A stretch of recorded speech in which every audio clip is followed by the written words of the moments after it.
अस्सलाम वालेकुम एवरीवन, कैसे हैं आप सब। उम्मीद है आप सब जहाँ भी होंगे खैर खैरियत से होंगे। In our today's lecture we will discuss and we will learn about the techniques that we use in play therapy।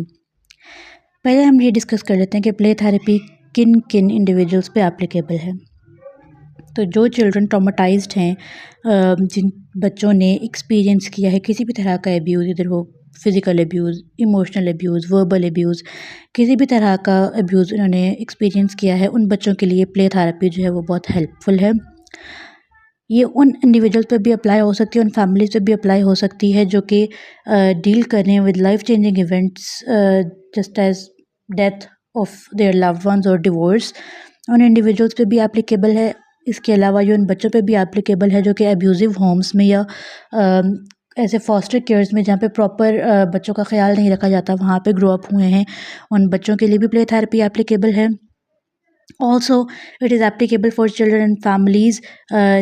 ऐसी फैमिलीज़ या ऐसे बच्चों पे भी एप्लीकेबल है जिनका कोई भी एक family member mental health condition से या मेंटल हेल्थ क्राइसिस से अफेक्टेड है या सफ़र कर रहा है। क्योंकि जब भी एक इंडिविजुअल घर में बीमार होता है या एक इंडिविजुअल घर में किसी चीज़ से सफ़र कर रहा होता है तो ऑटोमेटिकली पूरे घर पे और हर एक इंडिविजुअल पे, उस घर में जितने भी इंडिविजुअल हैं, जितने फैमिली मेम्बर्स हैं, सब पे किसी ना किसी तरह से वो चीज़ इफ़ेक्ट कर रही होती है। इसके अलावा प्ले थेरेपी कैन हेल्प जो निगलेक्टेड और अबैंडन्ड बच्चे होते हैं उनको हेल्प आउट करती है। Also it help the children जिन्होंने बुलिंग एक्सपीरियंस की हो या जिनको हर वक्त बुली किया जाता है, जिनको हर वक्त टॉन्ट किया जाता रहा है, उन बच्चों को भी प्ले थेरेपी उन बच्चों पे भी एप्लीकेबल है और उनको बहुत हेल्पफुल होती है।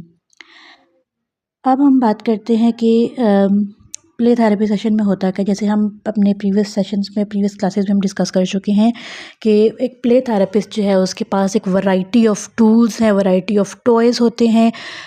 हर तरह के toys, nurturing toys, scary toys, aggressive toys, हर तरह के टॉयज़ एक प्ले थेरेपिस्ट के प्ले रूम में या प्ले थेरेपी रूम में हर तरह के टॉयज़ होते हैं। म्यूज़िक इंस्ट्रूमेंट्स होते हैं, सैंड, फिगर एनिमल्स, बोर्ड और कार्ड गेम्स या dress up props, clay, books, puppet, stuffed animals. कहने का मकसद ये है कि हर तरह के टॉयज़ की हर टाइप मौजूद है। एक वाइड रेंज ऑफ टॉयज़ एक प्ले थेरेपिस्ट के पास उसके प्ले थेरेपी रूम में होने चाहिए। जब एक प्ले थेरेपिस्ट के पास एक वाइड रेंज ऑफ टॉयज़ होगी तो वो चीज़ थेरेपिस्ट को हेल्प आउट करेगी। ये सारे मटेरियल्स जो है इनको हेल्प आउट करेंगे to identify the theme of the play. Theme of the play क्यों ज़रूरी है ये भी हम अपने प्रीवियस लेक्चर्स में डिस्कस कर चुके हैं। अब हम डिस्कस करते हैं कि कौन कौन सी ऐसी टेक्निक्स हैं जो कि हम यूज़ कर सकते हैं in our play therapy session. First of all हमारे पास इसमें आ जाता है toy and object play therapy techniques.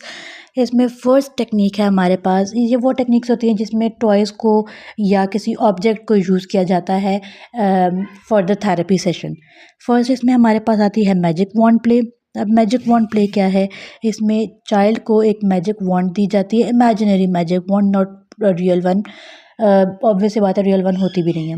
एक इमेजिनरी मैजिक वॉन्ड चाइल्ड को दी जाती है, पहले क्रिएट करवाई जाती है चाइल्ड से, देन उसको वो इमेजिनरी मैजिक वॉन्ड दी जाती है। And the therapist prompt the child कि आप कोई भी अपनी 3 ऐसी विशेस बताओ that you want to be fulfilled immediately. कोई भी ऐसी विशेस जो आप चाहते हो कि इमीडिएटली फुलफिल हो जाएं। अब ये मैजिक वॉन्ड प्ले जो है, इससे होता क्या है, जब भी एक इंडिविजुअल को चॉइस दी जाती है या उसको बोला जाता है अपनी कोई भी ऐसी विशेस बताओ, आपको भी अगर बोला जाए कि अपनी कोई ऐसी विशेस जो आप चाहते हो कि अभी के अभी फुलफिल हो जाएं, वो क्या होंगी, तो आप ऑटोमेटिकली जो आपकी सबसे प्रॉब्लमेटिक चीज़ है, if you are suffering with a problem, तो आपके माइंड में वही चीज़ है कि मेरी प्रॉब्लम सॉल्व हो जाए। Same is the case with children कि उनको जब भी ये चीज़ बोली जाएगी, उनको मैजिक वॉन्ड प्ले में जब इन्वॉल्व किया जाएगा तो वो अपनी प्रॉब्लम्स को एक्सप्लेन करेंगे, उनको एक्सप्रेस करेंगे, उनकी अपनी फीलिंग्स को एक्सप्रेस करेंगे। जो चीज़ उनको ट्रॉमाटाइज़ कर रही है, जो चीज़ उनको हम ये कह सकते हैं कि उनको उनके लिए मुश्किल हो रही है, क्योंकि ड्यूरिंग प्ले बच्चे बहुत सारी चीज़ें एक्सप्रेस कर देते हैं, कर सकते भी हैं और करते भी हैं, जो कि नॉर्मल रूटीन में वो नहीं करते। वो ड्यूरिंग प्ले बहुत सारी ऐसी चीज़ें एक्सप्रेस कर देते हैं जो कि हमें लगता है कि ये नॉर्मल है, बट बच्चों के लिए वो चीज़ नॉर्मल नहीं होती है।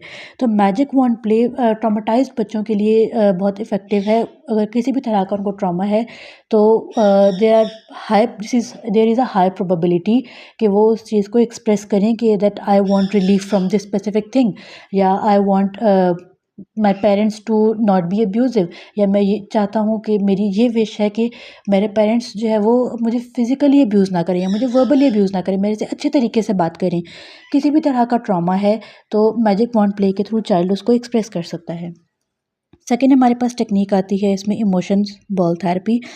इमोशंस बॉल प्ले थेरेपी जो है ये बेसिकली एक फैमिली थेरेपी टेक्निक है।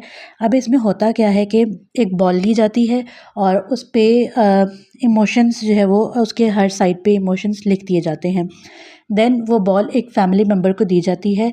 वो फैमिली मेम्बर उस बॉल को उठाता है और बॉल को आगे पास करता जाता है। जिस इंडिविजुअल के पास वो बॉल जाएगी उस इंडिविजुअल ने जो भी इमोशन सामने आ रहा है उस इमोशन को पढ़ना है and they have to explain that emotion, they have to explain an incident जब उन्होंने वो इमोशन फ़ील किया, फैमिली से रिलेटेड कोई भी ऐसा इवेंट जब उन्होंने वो इमोशन फ़ील किया। फॉर एग्ज़ाम्पल किसी इंडिविजुअल के पास अगर जॉय का इमोशन आया है तो उस इंडिविजुअल का ये काम है they have to explain an event an incident जब उन्होंने उनको जॉय का इमोशन एक उन्होंने फ़ील किया। एक इंडिविजुअल के पास सैडनेस का इमोशन अगर आया है उसके बॉल पे तो they have to explain an event, they have to describe an event जब उनको बहुत उदासी फील हुई। तो this is about emotions ball play therapy. इससे होगा क्या कि इससे फैमिलीज़ जो हैं वो आपस में रिकनेक्ट कर सकेंगी। उनको अगर फैमिली में कोई प्रॉब्लम चल रहा है या पेरेंट्स की और चिल्ड्रन की नहीं बन रही है ड्यू टू अब्यूज़ और ड्यू टू ट्रॉमा, बच्चे जो है वो पेरेंट्स पे ट्रस्ट नहीं कर पा रहे या पेरेंट्स समहाउ उनको ऐसा लगता है कि चाइल्ड जो है वो हमारी बात नहीं सुन रहा है, वो बहुत प्रॉब्लमैटिक हो रहा है, तो इमोशंस बॉल प्ले थेरेपी जो है इससे चाइल्ड और फैमिली आपस में रिकनेक्ट कर सकेंगे। उनको एक दूसरे के इमोशंस का पता चलेगा, उनको इस चीज़ की अंडरस्टैंडिंग होगी that everybody is equally important for the other person और उनको निगलेक्ट नहीं किया जा रहा है, उनकी बात मानी जा रही है और उनको सुना जा रहा है। ये चीज़ हम यूज़ कर सकते हैं in the family play therapy. Next हमारे पास एक और टेक्निक है फीलिंग शरेड प्ले थेरेपी या emotions charade play therapy. Emotion charade play therapy या फीलिंग शरेड प्ले थेरेपी जो है this is also a family play therapy technique. इसमें देयर आर डिफरेंट फीलिंग्स जो कि डिफरेंट कार्ड्स पे charade cards पे लिखी होती हैं और हम इसको कार्ड गेम भी कह सकते हैं। बच्चों का ये काम है या फैमिली मेम्बर्स जो है वो एक कार्ड पिकअप करते हैं, उस पे जो इमोशंस लिखा हुआ है या जो इमोशन रिटन है उसको एक्ट आउट करते हैं। अब ये दो तरीक़ों से हो सकता है, ऐसा भी हो सकता है कि एक सिंगल इमोशन लिखा हो जॉय या हैप्पीनेस, या ऐसा भी हो सकता है कि प्रॉपर एक इवेंट लिखा हो। जैसे जो चीज़ मैं अपनी प्रैक्टिस में यूज़ करती हूँ कि मैं एक इवेंट लिख देती हूँ कि ये इवेंट है, अब इस इवेंट से रिलेटेड आपका जो भी इमोशन है वो मुझे बताएं और उसको फिर एक्ट आउट करें।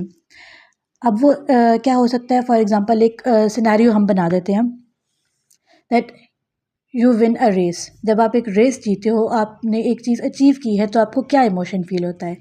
Somebody said happiness, somebody said we feel proud. तो both are equally important and both are accurate.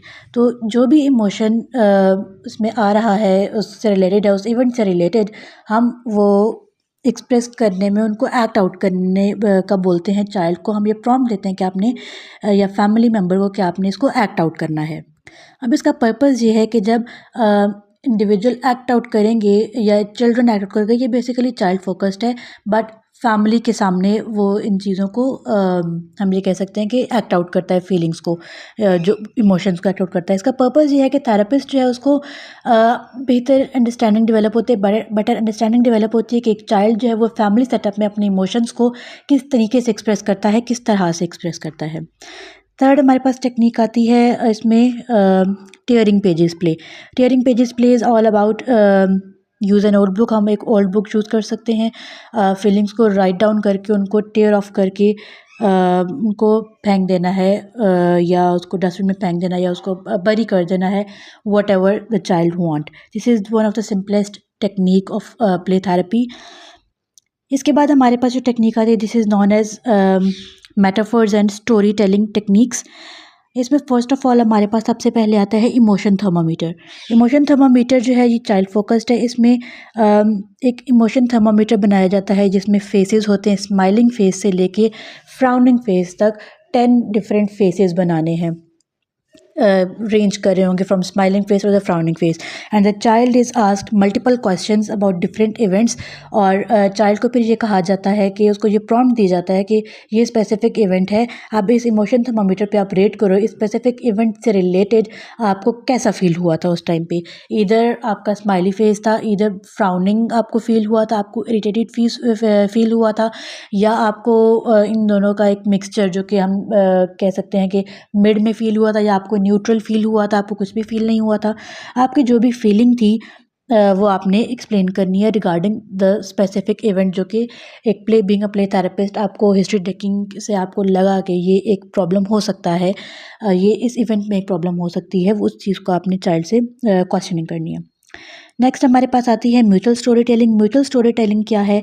इसमें प्ले थेरेपिस्ट इन्वॉल्व होता है, स्टोरी टेलिंग की जाती है। चाइल्ड जो है वो बेसिकली इनिशिएट करता है एक फिक्शनल स्टोरी को, और थेरेपिस्ट का काम ये होता है कि उसने उसको रिफ्रेज करना है। एंड सेकेंडली थेरेपिस्ट ने चाइल्ड को इनकरेज करना है कि जो भी स्टोरी चाइल्ड ने नरेट की है उसका लेसन क्या है, उसका मॉरल क्या है, वो चाइल्ड ने एक्सप्लेन करना होता है। इसके अलावा जो थेरेपिस्ट है they have the role to give the solutions to the conflicts of the character. जो मेन कैरेक्टर है स्टोरी का, उसके जो कन्फ्लिक्ट्स हैं, उसके जो problems during the story, in the narration of the story जो डिपिक्ट की गई हैं, जो कैरेक्टर की प्रॉब्लम्स बताई गई हैं, उन प्रॉब्लम्स को आइडेंटिफाई करवाना है चाइल्ड से। अगर चाइल्ड नहीं कर पा रहा, चाइल्ड को हेल्प आउट करना है कि वो उन प्रॉब्लम्स को आइडेंटिफाई कर सके। सेकेंडली उन प्रॉब्लम्स का, उन कन्फ्लिक्ट्स का सोल्यूशन फर्स्ट ऑफ ऑल तो चाइल्ड से फाइंड आउट करवाना है। अगर चाइल्ड नहीं कर पा रहा तो चाइल्ड को हेल्प आउट करना है। अगर स्टिल नहीं हो रहा है तो आपने सजेस्ट करना है कि ये प्रॉब्लम हो सकती है, व्हाट डू यू थिंक। आपने चाइल्ड से ये क्वेश्चन करना है कि आपको क्या लगता है, ये सोल्यूशन हो सकता है या नहीं हो सकता। तो चाइल्ड फिर अपना पॉइंट ऑफ व्यू भी देगा। This is mutual story telling कि चाइल्ड और थेरेपिस्ट दोनों इन्वॉल्व होंगे इसमें। नेक्स्ट फिर हमारे पास आती है role play therapy. Role play therapy is all about playing a role. इसमें हमारे पास एक बेस्ट टेक्निक है super hero play. Super hero play क्या है कि चाइल्ड से कहा जाता है about their favourite super hero, उनका कौन सा फेवरेट सुपर हीरो है उसको ड्रॉ करना है। सेकेंडली आपने एक्ट करना है अपने फेवरेट सुपर हीरो की तरह, जैसे वो एक्ट करता है आपने उस तरह से एक्ट करना है। इसके अलावा the child is asked, child को ये प्रॉम्प्ट दिया जाता है कि जो आपके फेवरेट सुपर हीरो की स्ट्रेंथ्स हैं, जो उसकी पावर्स हैं, आपने अपने आप को उससे रिलेट करना है कि आप किस तरह से अपने सुपर हीरो से रिलेट कर रहे हो। आपके सुपर हीरो में, आपके फेवरेट सुपर हीरो में जो एबिलिटीज़ हैं, जो पावर्स हैं, उसकी जो स्ट्रेंथ्स हैं, आपको क्या लगता है उसमें से कौन कौन सी चीज़ें आप में मौजूद हैं। So this is role play therapy. इससे हम चाइल्ड को इस चीज़ की अंडरस्टैंडिंग डेवलप करवाते हैं that they are strong enough, और उनमें बेसिकली हम उनको उनके सेल्फ से अवेयर करवाते हैं during the role play therapy and during the super hero play therapy. अब रोल प्ले हम करवा सकते हैं। रोल प्ले से क्या होगा कि फॉर एग्ज़ाम्पल एक चाइल्ड जो है वो बुली हो रहा है स्कूल में, और उसको ये लग रहा है कि मेरे में कोई प्रॉब्लम है और मैं प्रॉब्लमैटिक हूँ जिसकी वजह से मुझे बुली किया जा रहा है, मेरे में कोई इशू है, कोई प्रॉब्लम है जिसकी वजह से मुझे बुली किया जा रहा है। तो जब हम रोल प्ले थेरेपी में चाइल्ड को इन्वॉल्व करेंगे तो चाइल्ड को इस चीज़ की अंडरस्टैंडिंग डेवलप होगी that bullying has nothing to do with me. मेरे में कोई प्रॉब्लम नहीं है, जो बुलीज़ हैं उनमें प्रॉब्लम है, जो मुझे बुली कर रहे हैं उनमें प्रॉब्लम है। वो इंडिविजुअल्स प्रॉब्लमैटिक है, वो किसी को भी बुली कर सकते हैं। I am not the problematic one. मेरे में कोई प्रॉब्लम नहीं है जिसकी वजह से मुझे बुली किया जा रहा है, जिसकी वजह से मुझे टारगेट किया जा रहा है। तो चाइल्ड को हमने इस चीज़ की अंडरस्टैंडिंग डेवलप करवानी होती है। अब रोल प्ले थेरेपी या सुपर हीरो प्ले थेरेपी को हम ट्रॉमाटाइज इंडिविजुअल्स के साथ भी हम यूज़ कर सकते हैं, जिनको ट्रॉमा है किसी किस्म का। उनको इस चीज़ की अंडरस्टैंडिंग डेवलप करवाने के लिए that they are not the ones, उनमें प्रॉब्लम नहीं है, वो प्रॉब्लमैटिक नहीं है, इन अ सेंस कि उनको गिल्ट से निकालने के लिए हम रोल प्ले थेरेपी और सुपर हीरो प्ले थेरेपी उनकी स्ट्रेंथ से अवेयर करने के लिए हम इस चीज़ को यूज़ कर सकते हैं।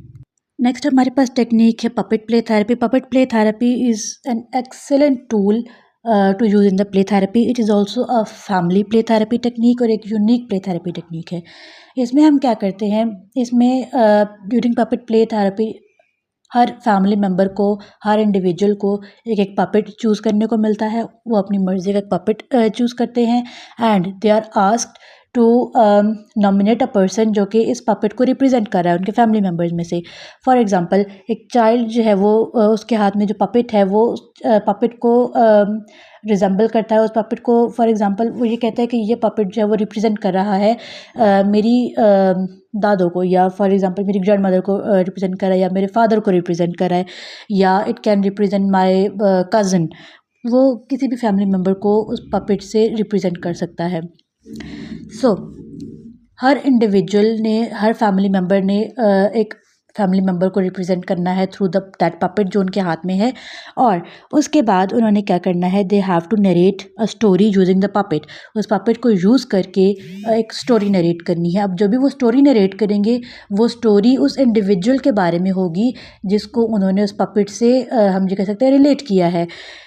इसके बाद थेरेपिस्ट का ये काम है कि वो हर फैमिली मेम्बर को उस स्टोरी से, जो स्टोरी नरेट की गई है, हर एक सिंगल फैमिली मेम्बर को इंटरव्यू करेगा कि आपको इस स्टोरी के बारे में क्या लगता है, आप अपनी थॉट्स दें स्टोरी के बारे में। एंड एट द एंड एक ग्रुप डिस्कशन होगी अबाउट द स्टोरी। जो भी स्टोरीज़ जनरेट की गई हैं उन स्टोरीज़ को लेके एक ग्रुप डिस्कशन होगी, पूरी फैमिली को उसमें इन्वॉल्व किया जाएगा। ये टेक्निक जो है फैमिली डायनामिक्स में हेल्प आउट करती है। बच्चे जो हैं वो अगर अनविलिंग हैं, वो फ्रीली बात नहीं कर सकते हैं, अपनी प्रॉब्लम्स को एक्सप्लेन नहीं कर सकते हैं, तो उन फैमिलीज़ में ये थेरेपी बहुत इफ़ेक्टिव है। इसके अलावा सेलेक्टिव म्यूटिज़म के साथ अगर कोई चाइल्ड आ रहा है, किसी एक एनवायरनमेंट में बोलता है लेकिन दूसरे एनवायरनमेंट में नहीं बोलता है, तो उसको कम्युनिकेशन में इंगेज करने के लिए, उसको बोलने के लिए इनकरेज करने के लिए ये थेरेपी यूज़ की जा सकती है। इसके अलावा ये टेक्निक हम यूज़ कर सकते हैं उन फैमिली मेम्बर्स के साथ जहाँ पे कोई प्रॉब्लम चल रही है विद इन द फैमिली, एक दूसरे की बन नहीं रही है आपस में, या बच्चे जो हैं वो पेरेंट्स से मुतनफ़र हैं, वो उनकी बात नहीं मान रहे हैं, या पेरेंट्स को ऐसा लगता है कि बच्चे हमें डिसओबे कर रहे हैं, तो वहाँ पे उनकी बॉन्डिंग को स्ट्रॉन्ग करने के लिए, उनके रिलेशनशिप को स्ट्रेंथन करने के लिए पपेट प्ले थेरेपी जो है वो यूज़ की जा सकती है। नेक्स्ट हमारे पास आती है creative arts play therapy. Creative arts play therapy techniques जो हैं, इसमें फ़र्स्ट ऑफ ऑल हमारे पास आती है colour your life play therapy. अब colour your life play therapy जो है this therapy can be use with everybody, not with the children. Family में कोई भी इंडिविजुअल है उसके साथ यूज़ की जा सकती है। अब ये किस तरह से यूज़ की जा सकती है प्ले थेरेपी, क्योंकि हर इंडिविजुअल को कलर से फैसिनेशन है। हर इंडिविजुअल, कोई भी ऐसा इंडिविजुअल नहीं है जो कि जिसको कलर्स फैसिनेट ना करते हों। हाँ, अगर एक इंडिविजुअल बहुत डिप्रेस्ड है और वो बहुत सीवियर लेवल पे है डिप्रेशन के, तो हम ये कह सकते हैं कुछ हद तक उनको भी कलर्स फैसिनेट नहीं करते हैं, वो कलर्स भी फैसिनेट नहीं करते हैं। अदरवाइज़ मैक्सिमम 95 to 98% इंडिविजुअल्स ऐसे हैं जिनको कलर्स बहुत ज़्यादा फैसिनेट करते हैं। तो colour your life play therapy जो है, it is important, it is applicable and is one of the effective play therapy technique जो कि किसी भी इंडिविजुअल के साथ यूज़ की जा सकती है। इसमें हम चाइल्ड को इंगेज करते हैं, हम उन फैमिली को इंगेज करते हैं थ्रू डिफरेंट कलरफुल टूल्स। उनको हम डिफरेंट कलरफुल टूल्स देते हैं। बेसिकली हम उनसे ये कहते हैं कि आप एक कलर चूज़ कर लो। फॉर एग्ज़ाम्पल हम उनको एक स्क्रैप एक हम ये कह सकते हैं ढेर देते हैं, कलेक्शन ऑफ डिफरेंट कलर्स की कैंडीज़ हो सकती हैं for example. And the people are asked, the family members are asked to sort the colours. अब एक इंडिविजुअल ने जो भी कलर चूज़ किए वो अपनी मर्ज़ी के कलर्स से चूज़ करेंगे और उनको हम ये कह सकते हैं कि अलग अलग करके रखेंगे। इसके बाद थेरेपिस्ट का ये रोल है कि वो कलर्स की बेसिस पे डिफरेंट प्रॉम्प्ट्स देगा और डिफरेंट क्वेश्चनिंग करेगा।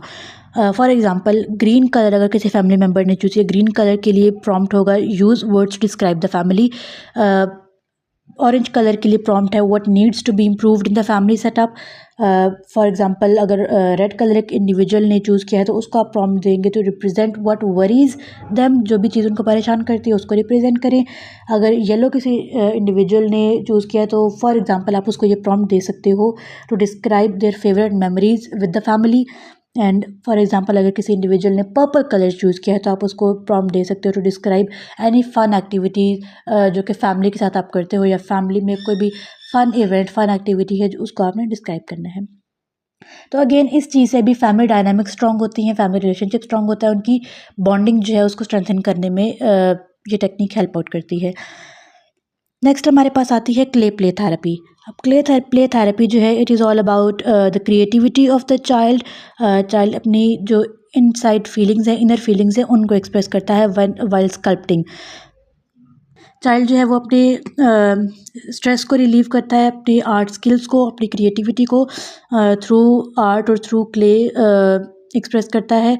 और चाइल्ड जो भी स्कल्प्ट कर रहा है, जो भी कैरेक्टर स्कल्प्ट कर रहा है, उससे रिलेटेड इन्फॉर्मेशन लेके वो स्कल्पचर बेसिकली कंट्रीब्यूट कर सकता है। देयर इज़ अ पॉसिबिलिटी कि चाइल्ड जो चीज़ बना रहा है, जो स्कल्पचर बना रहा है, वो उसकी मेंटल हेल्थ प्रॉब्लम में उसकी जो इश्यूज़ आ रहे हैं उनमें कंट्रीब्यूट कर रहा हो।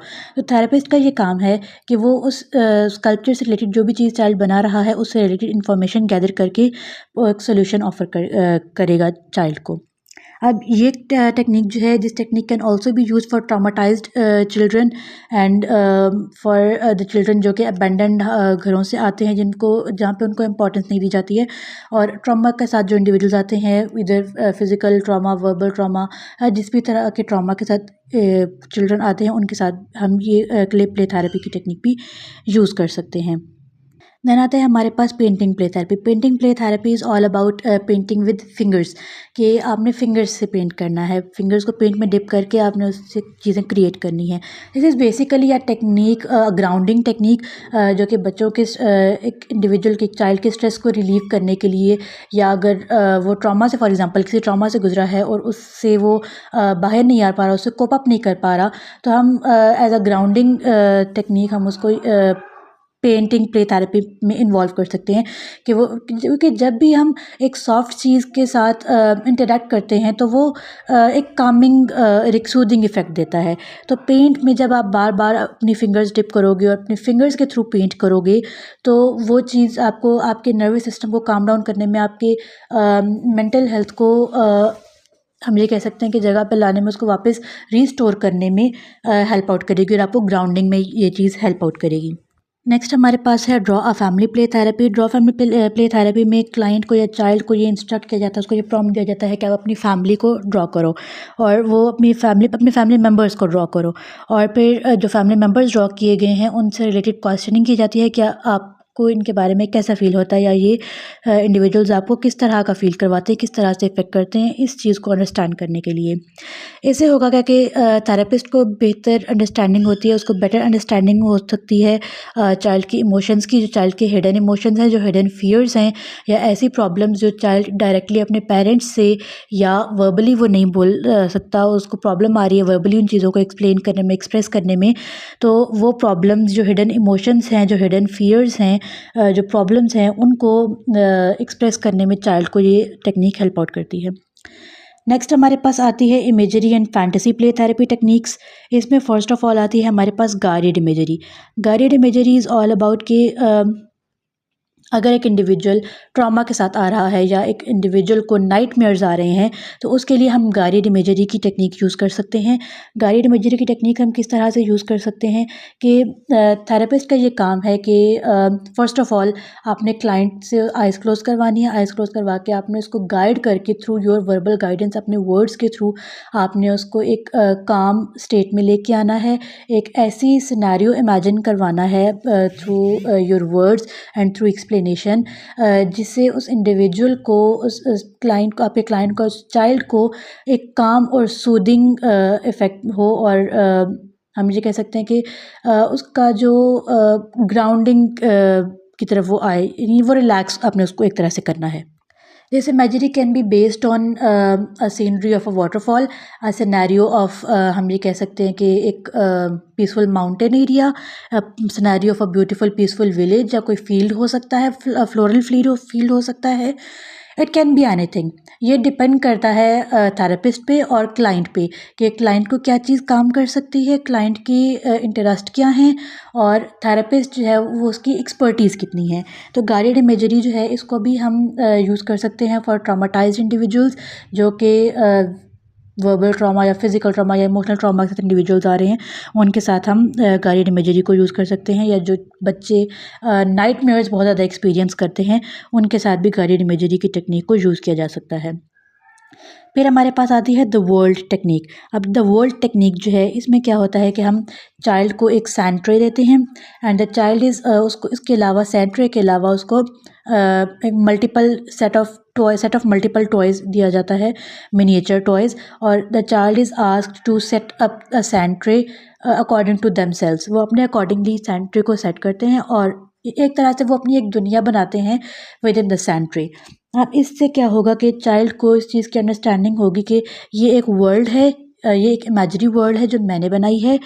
चाइल्ड के लिए वो उसकी अपनी क्रिएशन है, बट बीइंग अ थेरेपिस्ट हमें पता है कि वो चाइल्ड की इमेजिनरी वर्ल्ड है, चाइल्ड की एक फैंटेसी वर्ल्ड है। अब हमने चाइल्ड को इस चीज़ की अंडरस्टैंडिंग देनी है कि एक वर्ल्ड आपने क्रिएट किया है, अब इसमें से प्रॉब्लम्स आपने आइडेंटिफाई करने, प्रॉब्लम्स क्या हैं।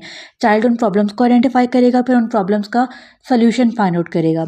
यानी हमने एक तरह से चाइल्ड को प्रॉब्लम सॉल्विंग जो है वो हमने सिखानी है during the world technique.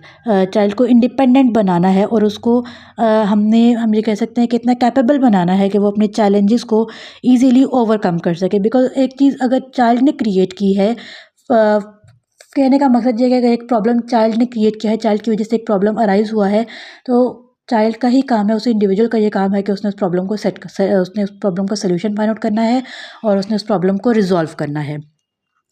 Then हमारे पास आती है worry dolls. Worry dolls play therapy. Worry dolls play therapy is all about कि हमारे पास एक स्टफ़ टॉय होना चाहिए या एक डॉल होनी चाहिए। ज़रूरी नहीं है कि वो डॉल वो कोई स्टफ़ टॉय हो सकता है, स्टफ़ एनिमल हो सकता है, it can be anything. Worry doll की टेक्निक को किस तरह से यूज़ किया जाता है, हम बीइंग अ प्ले थेरेपिस्ट हम चाइल्ड को एक डॉल पकड़ाते हैं, एक स्टफ़ टॉय, स्टफ़ एनिमल कुछ भी हो सकता है, कोई भी स्टफ़। मकसद ये है कि एक सॉफ्ट चीज़ होनी चाहिए, एक सॉफ्ट फिज़िकल अपीयरेंस होनी चाहिए उस ऑब्जेक्ट की। एक हम ये कह सकते हैं एक लिविंग ऑब्जेक्ट की फ़िज़िकल अपीयरेंस होनी चाहिए इन अ सॉफ्ट फॉर्म। अब चाइल्ड को हमने ये इंस्ट्रक्ट करना है कि इन द प्ले रूम आपकी जो भी प्रॉब्लम्स है, जो भी चीज़ आपको डिस्टर्ब कर रही है, जो भी चीज़ आप कोई ऐसी फीलिंग है, कोई ऐसा इवेंट है जो आप एक्सप्लेन करना चाह रहे हो बट आप नहीं एक्सप्रेस कर पा रहे, आपको किसी चीज़ पे गुस्सा है, कोई ऐसी चीज़ है जो कि आप वर्बली बोलना चाह रहे हो बट आप नहीं बोल पा रहे हो, तो हमने चाइल्ड को इंस्ट्रक्ट करना है कि वो अपने इस वरी डॉल को आपने वो चीज़ बोलनी है। आप वो इसको बोल दो जो आप किसी और को बोलना चाह रहे हो बट आप नहीं बोल पा रहे हो। And then the child is instructed कि चाइल्ड अपना सारा गुस्सा, अपनी सारी जो फीलिंग्स, सारी फ्रस्ट्रेशन उस वरी डॉल पे निकाल देगा। उसके बाद जब सेशन कंप्लीट होगा तो child is instructed to leave the worry doll within the therapy session along with all the worries, all the frustration and all the anger जो कि किसी स्पेसिफिक इवेंट से रिलेटेड है या किसी स्पेसिफिक इंडिविजुअल से रिलेटेड है, उन सब चीज़ों को along with the worry doll आपने within the therapy room आपने उसको छोड़ देना है। अब वो ऑब्वियसली बात है कि जब हम एक चीज़ वर्बली बोल देते हैं ना, तो मोस्ट ऑफ द टाइम वो चीज़ वहीं पे रिजॉल्व हो जाती है। तो बच्चों के केसेस में भी ये चीज़ होती है। तो ये टेक्निक जो है ये भी हम जो ट्रॉमाटाइज्ड इंडिविजुअल्स हैं, ट्रॉमाटाइज्ड बच्चे हैं जिनको जो किसी भी किस्म के ट्रॉमा या अब्यूज़ या निगलेक्ट से गुजर के आए हैं, उन इंडिविजुअल्स के साथ भी हम वरी डॉल्स की टेक्निक यूज़ कर सकते हैं। देन आते हैं हमारे पास कम्युनिकेशन गेम्स। कम्युनिकेशन गेम्स में जो फर्स्ट टेक्निक है हमारे पास, this is the talking, feeling and doing game. अब ये गेम क्या है, this is one of the most popular tool within the child play therapy. अब ये किस तरह से होता है, this is like Monopoly. Monopoly में जैसे डिफरेंट कार्ड्स होते हैं, इसी तरह से इस टेक्निक में भी हम 3 तरह के कार्ड्स यूज़ करते हैं। The first one is known as talking card, the second one is known as feeling card and the third one is known as doing card. 3 तरह के कार्ड्स होते हैं। अब होता क्या है इसमें इसमें जैसे मोनोपोली में डाइस इन्वॉल्व होता है, वही सारी एक तरह से मोनोपोली की तरह ही होती है ये टेक्निक भी। चाइल्ड ने डाइस रोल करना है और अपना जो पॉन है उसको डाइस पे जो भी नंबर आया है उस नंबर के अकॉर्डिंगली उस पॉन को चलाना होता है। देन जहाँ पे आके वो पॉन रुका, वहाँ से चाइल्ड ने तीनों में से कोई भी एक कार्ड चूज़ करना है। ईदर वो टॉकिंग कार्ड हो सकता है, फीलिंग कार्ड हो सकता है, डूइंग कार्ड हो सकता है। देन उस पे जो इंस्ट्रक्शन लिखी हुई है, the child has to follow those instructions. जो भी उस कार्ड पे इंस्ट्रक्शंस लिखी हुई हैं, चाइल्ड ने उन इंस्ट्रक्शंस को फॉलो करना है। अगर वो टॉकिंग के बारे में है, टॉकिंग कार्ड है, तो चाइल्ड ने टॉक करना है उन इंस्ट्रक्शंस को। फीलिंग के बारे में है तो फीलिंग को एक्सप्लेन करना है, और डूइंग के बारे में है तो वो काम जो भी उस पर एक्शन लिखा है वो एक्शन परफॉर्म करना है। अब इस टेक्निक से क्या फ़ायदा होता है, इस टेक्निक से थेरेपिस्ट, एक प्ले थेरेपिस्ट जो है उसको चाइल्ड की इनर फीलिंग्स को अंडरस्टैंड करने में और जो हिडन साइकोलॉजिकल इश्यूज़ हैं उनको रिवील करने में ये गेम जो है वो बहुत ज़्यादा हेल्पफुल होती है। देन हमारे पास आती हैं self control play therapy techniques. अब self control play therapy techniques कौन सी होती हैं, इसमें जो मोस्ट पॉपुलर और एक परफेक्ट एग्जांपल है इसकी, this is known as Simon says. जैसे हम कहते हैं कि Simon says touch your hand, Simon says sit down, Simon says do this, इस तरह की जो एक्टिविटीज़ हैं, साइमन सेज जो गेम है, जब हम चाइल्ड को इंस्ट्रक्शन देते हैं साइमन सेज बोल के, तो चाइल्ड में सेल्फ कंट्रोल और अटेंशन की स्किल्स जो हैं वो डेवलप होती हैं।